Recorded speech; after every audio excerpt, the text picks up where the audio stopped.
1991 চনৰ পৰা 2001 চনৰ ভিতৰত কিছু শিক্ষক এক্সেছ এপইণ্টমেণ্ট হৈছিল আৰু গুৱাহাটী উচ্চ ন্যায়ালয়ত এটা গোচৰ চলিছিল Manu Sharma versus state of Assam.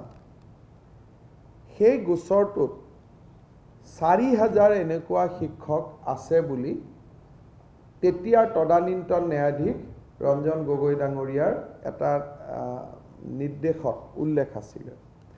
এইখিনি বেলেন্স কৰিবৰ কাৰণে আমি 2014 চনত ডিভিজনেল কমিশনাৰসকলৰ হতুৱাই বিভিন্ন কাগজ পত্ৰ এখেতসকলৰ পৰীক্ষা কৰিছিল। এটা দীঘলীয়া প্ৰক্ৰিয়া 2001 পৰা 2014 আহিলে 14 ডিভিজনেল কমিশনাৰবিলাকে এওঁলোকৰ কাগজবিলাক পৰীক্ষা কৰিলে। যি 1574 গৰাকী ব্যক্তিয়ে 2007 চনলৈকে চেগা চুৰুকাকৈ দৰমহাও পাই আছিলে আৰু তেওঁলোকে ট্ৰেইনিঙো কৰি পেলাইছিলে DED সমকক্ষ যিটো ট্ৰেইনিং।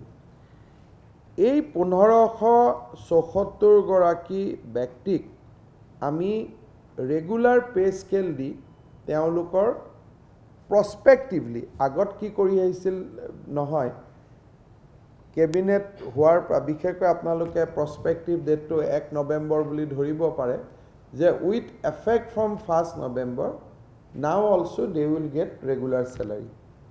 1574 গৰাকী ব্যক্তি আৰু 2960 গৰাকী টিচাৰ আছে, তেওঁলোকে চেলাৰী পায় কিন্তু তেওঁলোকৰ ট্ৰেইনিং নাই আৰু আজিকালি ট্ৰেইনিং নোহোৱাকৈ কোনো টিচাৰ হ'ব নোৱাৰে।